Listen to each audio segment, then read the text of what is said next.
Kita baru saja selesai dengan satu taklimat tertutup kepada pengarang-pengarang media lah, untuk memberi penerangan yang lebih mendalam mengenai PADU dan juga jadual dan juga perkara-perkara yang mungkin kita tak boleh sentuh secara terbuka, tapi kita bagi ruang itu untuk membolehkan sahabat-sahabat media di peringkat kepimpinan media mengetahui dengan lebih mendalam keseluruhan mengenai PADU. Dan saya ingat untuk sesi ini saya boleh buka kepada rakan media yang lain kalau ada soalan. Cuma seperti yang diketahui, PADU akan dilancarkan pada hari Selasa depan 2 Januari 2024 oleh Yang Amat Berhormat Datuk Seri Anwar Ibrahim dan Menteri. Dan PADU adalah komponen utama kepada rancangan besar penstrukturan ekonomi kerajaan.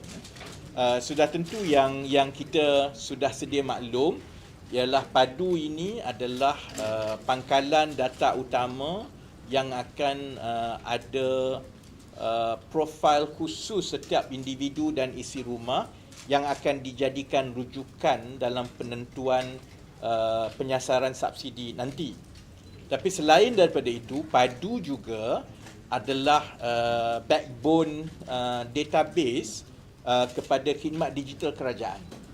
Jadi dalam beberapa siri keputusan kerajaan dalam 2-3 bulan yang lepas, banyak keputusan-keputusan itu ialah bersabit dengan ekonomi digital dan juga pendigitalan khidmat kerajaan melalui GovTech. Perkara ini hanya boleh dibuat sekiranya kerajaan mempunyai satu pangkalan data berpusat yang lengkap, dan itulah juga satu lagi fungsi strategik PADU lah. Walaupun tumpuan kita buat masa sekarang ini ialah bagi tujuan penyasaran semula subsidi, tetapi selepas itu saya berharap rakyat akan dapat melihat bagaimana PADU ini juga akan memberi anjakan besar kepada kecekapan khidmat kerajaan kepada rakyat. Perkara-perkara lain yang bersabit PADU, contohnya dari segi prosesnya, dari segi sistemnya, dari segi keselamatan cybernya, semuanya itu telah pun bincangkan dan ditaklimatkan kepada pengarang-pengarang tadi. Dan pun begitu, kalau ada soalan itu, saya ingat selain daripada saya, Datuk Seri Uzair, Datuk Dr. Zunika, Datuk Yatimah boleh menjawab juga. Jadi saya ingat saya buka kepada sebarang soalan. Which ministry or agency is owning the data, and can you assure in terms of data security that it will not be sold to the private sector? Okay, so saya akan repeat yang saya dah bagi taklimat tadi kepada editor. Okay, now, when a person submits your data, kebanyakan data-data yang berkaitan kerajaan ini sebenarnya dikawal selia melalui akta tertentu. Contohnya, bila kita mendaftar kelahiran, dia di bawah Jabatan Pendaftaran Negara, ada akta dia. Kalau contohnya kita pergi sekolah, ada akta dia. Jadi pemunya ataupun pemilik data ini telah pun ditentukan oleh akta-akta tersebut. Jadi dari segi tuan punya milik data ini ialah agensi-agensi kerajaan yang telah pun diberi kuasa mengikut akta masing-masing. Dahulunya itulah sebabnya kita tak boleh nak sepadukan. Kerana setiap agensi itu kata, akta kata ini saya punya. Jadi saya tak boleh kongsi dengan siapa-siapa. Jadi after many decades, then you end up with these hundreds of government database lah. So with PADU, that doesn't change. The ownership of the data is still governed by the Acts. of the respective government departments, government agencies. What we do is, in the meantime, we have a data sharing agreement agency to agency so that they can share. Of course, government is going to put forth Akta Omnibus perkongsian data by Q2 or Q3 2024 that allows all these and connect the dots of the separate acts. Data ownership is still with the respective bodies or agencies by the Act. System ownership, as in the data lake and everything is now keputusan kerajaan ialah dikendalikan, dibangunkan dan dimiliki oleh DOSEP. Now, oleh kerana semua ini, how you handle the data is already regulated by the respective acts. There's no question that you cannot share that data. Malah bukan, di antara agensi pun, walaupun mereka semua menyumbang data kepada PADU, dia bukannya semua agensi boleh ambil semua data itu. How you share data daripada satu agensi ke satu agensi menggunakan PADU akan ditentukan oleh kerajaan mengikut use cases. So use case pertama yang ditetapkan hanyalah penyesaran subsidi. And that has to go through cabinet dan sebagainya lah. Of course, this is part and parcel of GovTech, and as we build GovTech and you will see more integrated services, then these use cases will be developed and will have to go through cabinet one by one lah kan. But there's no question about this data will be shared with any party because it's against the law. So does that mean in the meantime before there's amendments to the Acts, is there a breach to the Acts currently? No.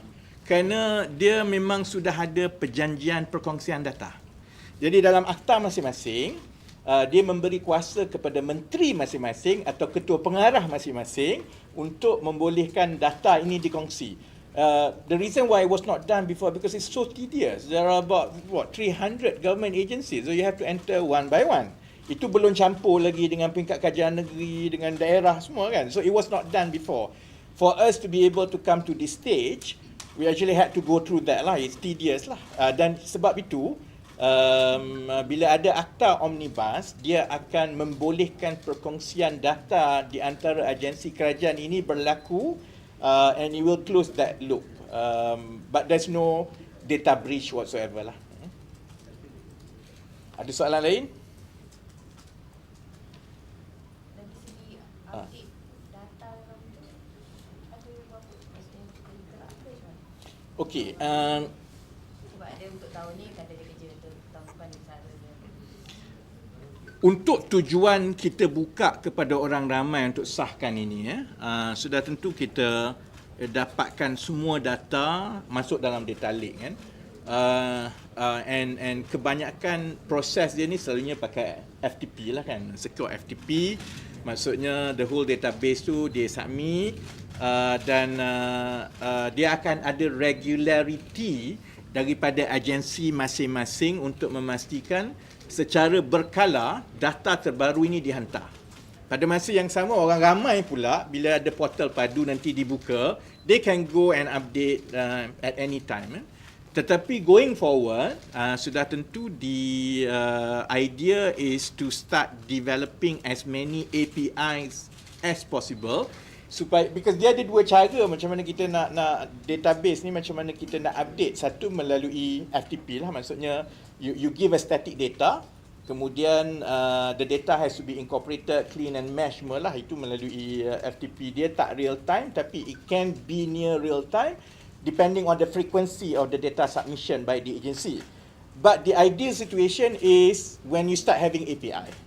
Maksudnya kalau contohnya pekerjaan di EPF, hari ni gaji dia gini kan, the moment dia tukar kerja dan gaji dia dah berubah, oleh kerana ada API di antara pangkalan data EPF dengan PADU, automatic dia akan update.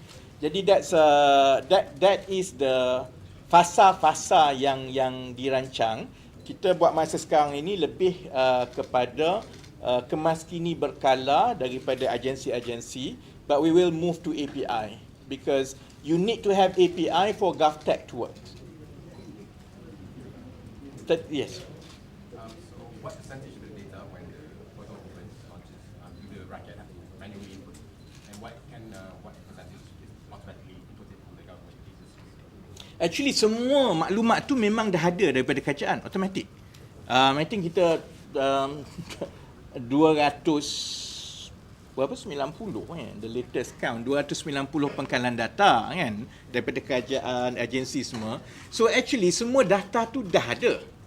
Tapi kita nak juga pastikan in case contohnya dia akan ada beberapa case yang unik. Satu ialah data itu bukan data terkini. Contohnya data alamat. So kan mungkin daripada Jabatan Pendaftaran Negara ataupun daripada maklumat lain, alamat you lain. Sekarang alamat you lain. So kita yang itu perlu dikemaskini kan. Yang kedua ialah contohnya oleh kerana data tu memang tak ada dalam sistem kerajaan, kerana contohnya bagi mereka yang informal sector dia tak ada gaji. Jadi kalau yang kita ada lebih kurang 12 juta pekerja dalam our workforce, dalam 12 juta lebih, 9 juta ialah formal sector yang memang ada gaji dan EPS semua. Yang ini memang dah ada, tapi 3 juta lagi tu memang tak ada. Jadi yang ini kita bagi ruang kepada mereka untuk dia update income dia, walaupun dalam database kerajaan memang dah ada assignment of what is their income lah, based on whatever information yang kita ada kan. Jadi data itu memang dah ada lengkap. We just need to validate and update. Dan dia 39 variable lah kan. Ada 39 variable yang perlu diupdate, termasuklah ialah cek nama, cek IC, kemudian confirmkan isi rumah, kemudian kan alamat and pendidikan yang lain semua tu 39. And kalau ikut simulation kita, dia akan ambil masa between 20 to 30 minutes lah untuk update kan. So it's not like as if that those information tu tak ada lagi tau. Dia dah ada, and then the algorithm will match. Then from there kita akan ada different classes of household profile lah. Yang gold standard ialah yang semua yang sistem kerajaan ada tu betul-betul match dengan yang dia punya update. So that's gold standard. Itu memang betul punya kan. Ada juga yang contohnya dia tak match. Contohnya daripada data kerajaan dia ada 4 biji kereta Mercedes. Tapi dia declare pendapatan dia 500. You know straight away ada something not right lah. Yang ini algorithm akan flag up. Kan? So that's how the data and how PADU will construct the most accurate and reliable household information. Contoh pangkalan data yang akan diintegrasikan dengan PADU apa ya? Dan adakah ia berkait dengan data dari bank juga? Diintegrasikan data? Dia ada dalam 200 lebih. Okey, tapi contohnya maklumat asas peribadi adalah daripada Jabatan Pendaftaran Negara. Maklumat kelahiran, IC, kematian, anak beranak, keluarga kan. Kemudian maklumat pendidikan daripada Kementerian Pendidikan dan Kementerian Pendidikan Tinggi. Kemudian maklumat pendapatan daripada KWSP, daripada LHDN, daripada Pekeso. Kemudian maklumat bantuan daripada zakat, daripada sumbangan tunai rahmah dan sebagainya. Maklumat alamat daripada utilities, daripada TMB, ada syarikat air. Kemudian kalau berkaitan dengan bank tak ada. Sebab bank akta dia memang akta Financial Services Act does not allow for any such sharing. So kepada yang bertanya sama ada kalau PADU ni dia tahu berapa banyak duit saya semua, no. As we go along, more such government data will be incorporated. Buat masa sekarang tumpuannya ialah yang fasa sekarang ialah agensi-agensi persekutuan. Maklumat lain contohnya maklumat tanah, maklumat rumah, yang itu berada di agensi di peringkat kerajaan, sama ada kerajaan negeri ataupun kerajaan PBT, yang itu will come in phases. Tapi yang di bawah kerajaan persekutuan, contohnya maklumat kenderaan, household ni ada berapa kenderaan, semua tu sebab di bawah JPJ memang dah sedia ada lah. Ya. Is there a timeline for the consumer, as in for these people to update their information? Yes. PADU akan dilancarkan 2 Januari dan selepas dilancarkan oleh PM 2 Januari, dia akan dibuka terus sehinggalah 31 Mac 2024 untuk update. Kalau tak update, what happen? Tidak ada apa tindakan? Dia tak ada tindakan. Jadi kalau banyak juga soalan yang ditanya lah, what if I choose to opt out? Saya tak nak update. Bolehlah, tapi maksudnya kerajaan hanya akan menggunakan maklumat yang dah sedia ada di dalam semua pangkalan data kerajaan itu untuk menentukan profil isi rumah dan kelayakan dapat atau tidak subsidi bersasar itu adalah berdasarkan maklumat itu. Jadi kalau tak update pun dia sebenarnya dia tak ada masalah lah. But if you don't get it, jangan marah. Tapi yang ni untuk this draft, what if, as in for new draft ini? Yeah. I think because the mandate is mengikut timeline-nya ialah untuk kita sediakan the most accurate household profile untuk penyasaran semula subsidi. Kan? So we are preparing everything until 31st March. After that, terpulang kepada kerajaan how to implement. But of course, once PADU dah jadi pangkalan data utama kerajaan yang digunakan untuk khidmat-khidmat digital yang lain, dan sebahagiannya itu akan digabungkan melalui GovTech contohnya, itu memang akan buka ruang kepada orang ramai untuk secara berterusan have access to your profile and update. In fact, because PADU is one component of GovTech, contohnya kerajaan dah meluluskan pelan GovTech itu, antara khidmat pertama GovTech ialah bila kita streamline into one single window. Sekarang ni kan untuk kita dapat khidmat kerajaan semua kena pergi banyak-banyak kan. After this one single window, the basic you kena log in tu ialah dengan your digital ID. When you go to digital ID, you ada your profile. Profile tu daripada PADU. Then you can update as you go along lah. And you can also see what is your latest profile based on all your other data. Cuma saya pun tak nak confuse orang nanti my ID lagi, cerita GovTech lagi. So the first use case ni memang kita tumpu kepada itulah, but it's meant to be real time both ways. Real time dari segi data kerajaan yang masuk dan diintegrated dalam PADU, real time in terms of access to every citizen to go and edit and update. When we single household, so you require for updated information, is it? Ya, okay. So setiap kita kan ada IC kita, so individual kan. Oleh kerana kalau nak bagi bantuan bersasar mengikut individual ni memang dah dibuat sebelum ini. Kita bagi setiap seorang dapat kan kalau you meet criteria. Tapi there's always a concern in terms of exclusion and inclusion risk. Household ni kadang-kadang ada household semua tak dapat, ada household semua dapat kan. Jadi sebab itu salah satu keperluan ialah kerajaan, government needs the option if we were to administer targeted subsidy by household, we need to have information of household. Okay? Of course, the data will be able to give a good picture of each household because setiap seorang, dia IC dia kahwin dengan siapa, sijil nikah dia dengan siapa, anak dia semua tu ada. Alamat semua ada. So the algorithm will be able to match it kan. Tapi untuk tujuan PADU yang selepas dilancarkan nanti, maklumat terperinci macam mana nak mengemas kini isi rumah tu akan diberikan. That's why we open up so that people can declare their households. And that declaration too will be matched with what the data is showing lah. So the nitty-gritty of household declaration tu nanti akan dimaklumkan selepas pelancaran nanti. Contohnya orang bujang, nanti dia nak declare macam mana, dia tak duduk dengan parents dia. All those nitty-gritty tu akan ada FAQ dan akan ada arahan yang jelas lah how to go about it. What if you did a trial run in November? Can you share an update whether there was any issues or did it work perfectly fine? Yang itu kena tanya Dawson, whatever.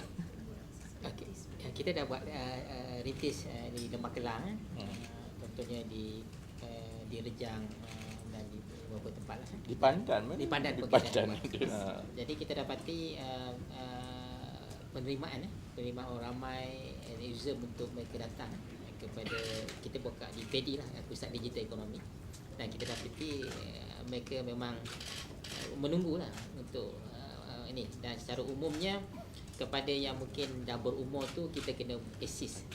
Itu sebab masa pengoperasian nanti kita akan berada di lapangan, dosen negeri dan juga partnership kita dengan beberapa agensi. Kita akan membantulah terutamanya bagi-bagi yang memerlukan di UTC, Pusat Digital. Kita ada 900 lebih. So berdasarkan try itu juga kita melihat kita perlu ada juga dari segi kita tak nak masa menunggu lama kan, kita akan tentukan kalau terlalu ramai crowd akan kita ambil sesi pagi dan sebagainya. Tapi kita akan terus fine tuning nanti lah lepas pelajaran 2 hari bulan sampai 31 hari bulan. The system itself. Setakat ni tak ada, alhamdulillah. Sistem saya ingat dari segi bila kita buat try run tu, because the bandwidth volume tu dia rendah, sebab tak semua orang sekaligus. So I think in terms of UI, in terms of system dia, bugs tu tak ada masalah lah, people can go lah. Cuma what remains to be seen kan, berapa banyak kita sediakan the bandwidth, because the bandwidth cost money kan. So we need to be optimize the bandwidth. Kalau kita nak belanja banyak pakai peruntukan kerajaan, just so that so you buy too much volume of bandwidth pun masalah juga. So kita ada hipotesis kita berdasarkan semua sistem-sistem kerajaan yang dibuka. Contohnya berapa banyak bandwidth yang diperlukan untuk hari pertama, hari kedua and so on. That is based on previous data and hypothesis, and we plan everything based on that. I'm hoping it will be like that lah. Kalau dia lebih rendah, then kita tak ada masalah. Tapi kalau it's shooting up through the roof, then kita bandwidth will be a problem lah. So yang itu memang kita tak boleh nak test through dry runs, sebab we only know once you buka lah. Any risk of any bad actors including false information, or will the PADU's validation system always identify misleading? Dia memang akan ada bad actors kan. Saya ingat itu pun, saya ingat isu dia memang cabaran kepada agensi kerajaan daripada dulu. Kita tentukan dasar kelayakan dia gini kan. Tapi bila dia isi orang, dia declare lain. Lepas tu kita pula lah nak kena check semua. So that risk tu is in fact one of the biggest motivations of doing PADU, untuk kita minimize that kan. Cuma kalau tanpa PADU, what has to happen ialah the bureaucracy to really hampers the validation. Sebab dia isi borang, lepas tu kita nak cross-reference satu-satu. Nak cross-reference satu-satu, agensi tu tak boleh kongsi data dengan kita. Kita nak kena buat perjanjian lah itu, and then you dapat data, sekali dapat static. You tak boleh nak tu kan. And it has to be done manually because there's no algorithm for it kan. Jadi, the whole idea of PADU is that precisely because we know there will always be false declaration. But macam saya terangkan tadi kan, there will be different classes of data matching. Satu the gold standard ones yang memang match betul, this one memang betul. Satu yang memang anomalies. Now as we go through this is where the algorithms can be developed from time to time. So the first round of algorithms will be looking at different anomalies. Contoh yang pertama saya sebut tadi, declare income 500, kereta Mercedes 2 biji. Then that's already anomaly kan. So that one too, system will be able to cross check. But when you administer this for 32 million, then orang kata the different categories of anomalies tu or false declaration tu akan lebih lengkap. And that will allow PADU to be able to develop more algorithms to detect this and to verify this by the system rather than manual. Last question. How much did it cost to develop PADU? You said there was no additional expenditure, but how much? Can you give us an estimate? Okay, the cost to dia ada two parts of the cost kan. Satu is manpower cost. Manpower cost percuma lah. because it's being built by penjawat awam. It's zero manpower cost. It's just that they have to work extra for the last 7 months lah, on top of whatever their job. Tapi dia ada lah cost bandwidth, cost server, yang itu I think that one berapa? Dalam about 20. A few million. I think few million, beberapa juta. Yang maksudnya what we did was that kalau kebiasaannya, kalau kita nak buat sesuatu, you cost it, you buka tender, dan jadi vendor masuk, and then you have to pay lah. What we did this time is that, okay, kita tengok apa bajet yang sedia ada, yang telah diluluskan oleh kerajaan untuk tahun 2023 dan sedikit untuk 2024. Then we just basically pinch those budget lah. But those are all for hardware lah yang kita kena perlu beli untuk tambahan. Server few millions, I don't know what. 2 million. Server 2 million. 2 million for a start. 2 million. Saya tak ambil port sebab to me is like you don't have money in extra allocation, you pandai-pandai lah cari duit yang sudah sedia ada. So it's 2 million. Ini ada apa nama ni, just to create the excitement supaya apa nama ni untuk minggu pertama kepada orang ramai untuk kita meningkatkan adoption lah. Bagi rakyat yang mendaftar dan mengemaskini di dalam PADU akan mendapat kad, ni kad NFC ke KFC? NFC. Oh, NFC, tak Cenggo. Saya ingat KFC je. Okey. Kita ada two apa nama ni collaboration dengan private sector lah, just to keep the focus kan. Satu dengan Touch and Go, satu lagi dengan Maidin. Jadi untuk bila dilancarkan nanti, bagi mereka yang kemaskini dan daftar PADU pada 2 Januari 24, inilah yang akan menyebabkan orang akan masuk rush kan. Untuk 3,000 pendaftar pertama di dalam PADU akan mendapat kad NFC daripada Touch and Go secara percuma.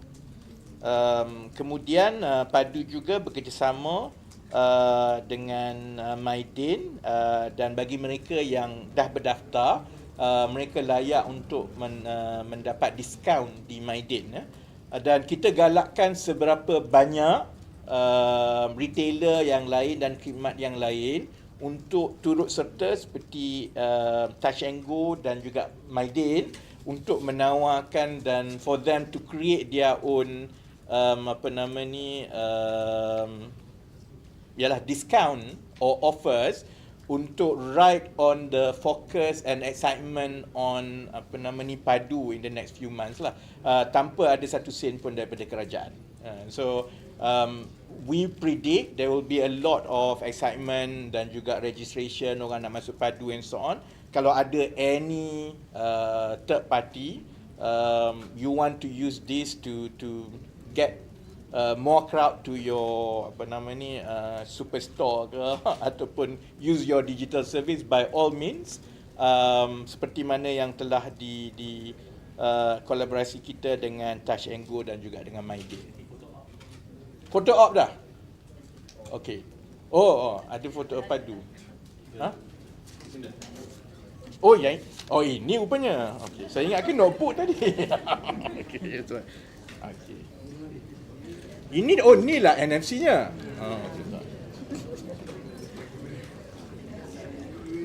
So kita kena bangun kot. So I think that's the end kot. Okay. NFC ni untuk buat apa sebenarnya? Dia touch and go card lah. Oh, dia touch and go. Oh, ya. Nampak sangat.